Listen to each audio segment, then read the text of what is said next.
Rafale యుద్ధ విమానాల కొనుగోలు ఒప్పందానికి సంబంధించి లోక్సభలో సమర్పించిన కాగ్ నివేదిక అటు మోదీ ప్రభుత్వానికి సంతోషాన్ని మిగల్చలేదు, ఇటు విపక్షం చేతికి పెద్ద ఆయుధాన్ని ఇవ్వలేదు.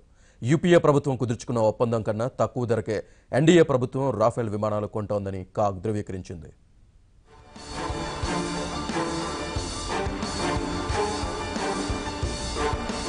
రాఫెల్ యుద్ధ విమానాల కొనుగోలు ఒప్పందానికి సంబంధించి కాగ్ నివేదిక ఇచ్చింది. యూపీఏ ప్రభుత్వం కుదుర్చుకున్న ఒప్పందం కన్నా తక్కువ ధరకే ఎన్డీఏ ప్రభుత్వం రాఫెల్ విమానాలు కొంటోందని కాగ్ ధృవీకరించింది. అయితే రక్షణ మంత్రి నిర్మలా సీతారామన్ చెప్పినట్టు 9% ధర తగ్గలేదని, 2.86% తగ్గిందని తేల్చింది.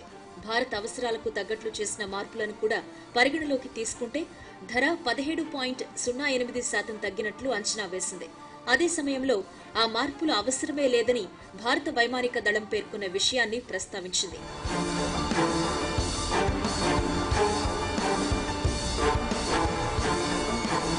విమానాల ధరల వివరాలను మాత్రం కాగ్ వెల్లడించలేదు. అత్యవసర కొనుగోలు పేరుతో 2016లో ఆదరాబాదరా చేసుకున్న ఒప్పందంతో భారత వైమానిక దళానికి కలిసొచ్చింది కేవలం నెల రోజులు మాత్రమేనని కాగ్ బట్టబయలు చేసింది. అది కూడా విమానం చేతికందేదాకా నమ్మలేమని చెప్పింది. దసో ఏవియేషన్ నుంచి బ్యాంకు గ్యారంటీ గాని, ఫ్రెంచ్ ప్రభుత్వం నుంచి సార్వభౌమ హామీ కానీ లేకుండా మోదీ సర్కార్ చేసుకున్న ఒప్పందం ఏమాత్రం సురక్షితం కాదని, దసో కంపెనీ ఒప్పందాన్ని అమలు చేయడంలో విఫలమైతే ఇచ్చిన డబ్బులు రాబట్టుకోవడం కష్టమని ఆందోళన వ్యక్తం చేసింది. ఫ్రెంచ్ ప్రభుత్వం లెటర్ ఆఫ్ కంఫర్ట్ పేరుతో ఆ దేశ ప్రధాని సంతకంతో రాసిచ్చిన పత్రం బ్యాంకు గ్యారంటీకి ప్రత్యామ్నాయం కాదని అభిప్రాయపడింది. హామీ విషయంలో 2007లో చేసుకున్న ఒప్పందమే దీనికన్నా మెరుగ్గా ఉందని తెలిపింది.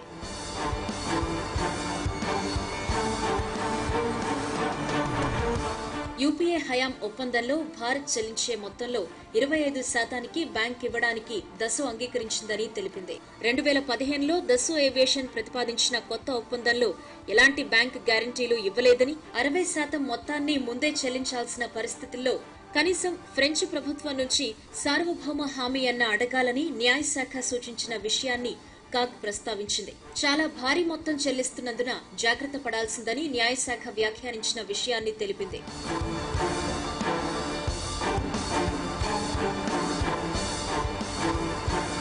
యూపీఏ సర్కార్ 2007లో కుదుర్చుకున్న ఒప్పందం కన్నా 2016లో మోదీ సర్కార్ కుదుర్చుకున్న ఒప్పందమే చౌక. 2.86% తక్కువకే కుదిరింది. నిర్మల చెప్పినట్లు 9% కాదు. బేసిక్ విమానం ధరలో అప్పటికీ ఇప్పటికీ ఎలాంటి మార్పు లేదని కాగ్ నివేదికలో తెలిపింది. 2016 ఒప్పందంలో భారత్ కోసం విమానంలో కొన్ని మార్పులు చేశారు. అవి అక్కర్లేని మార్పులని వైమానిక దళం స్పష్టం చేసింది. కాబట్టి ప్రయత్నిస్తే ధరను మరింత తగ్గించే అవకాశం ఉంది. 2007లో Dassault Aviation's performance financial guarantee ఇస్తానంది. అది కాంట్రాక్ట్ మొత్తం విలువలో 25%తో సమానం. విమానం మూల ధరలో గ్యారంటీకయ్యే ఖర్చులను కూడా కలిపారు. 2016 ఒప్పందంలో బ్యాంక్ గ్యారంటీ లేదు. అందుకయ్యే ఖర్చు దసోకు తగ్గినట్లే.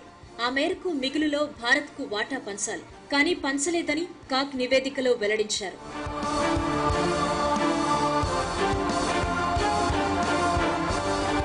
యూపీఏ ప్రభుత్వం గతంలో కుదుర్చుకున్న ఒప్పందాన్ని యుద్ధ విమానాల కొనుగోలు కమిటీ 2015 మార్చి 27న రద్దు చేసింది.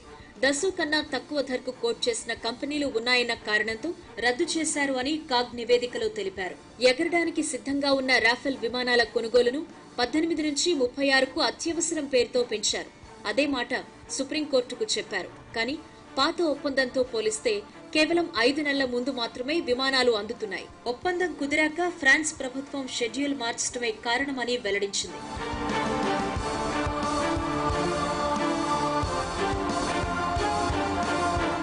పార్లమెంట్లో ప్రవేశపెట్టిన కాగ్ నివేదిక అంత గొప్పగా ఏం లేదంటూ రాహుల్, సోనియా సహా కాంగ్రెస్ సభ్యులంతా పార్లమెంట్ ఆవరణలో కాగితపు విమానాలతో నిరసన చేపట్టారు. రాఫెల్ డీల్ చర్చల బృందం సభ్యులు పెట్టిన అసమ్మతి నోట్ను కాగ్ నివేదికలో ప్రస్తావించలేదని రాహుల్ ఆరోపించారు. కాగ్ నివేదికపై తనకు నమ్మకం లేదని, తాము దాన్ని ఆమోదించబోమని చెప్పారు. एयरफोर्स को हवाई जहाजों की जल्दी जरूरत है और नई डील इसलिए की गई क्योंकि वो एयरफोर्स को हवाई जहाज जल्दी देना चाहते थे. इस डील में हवाई जहाज, अंतिम हवाई जहाज 10 साल में आएगा.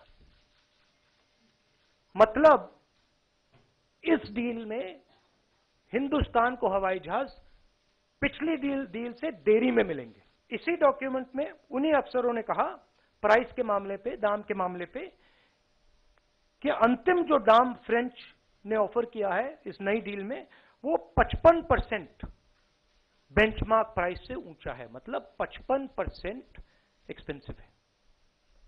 तो दोनों जो पिलर्स थे ये डॉक्यूमेंट उनको खत्म कर देता है।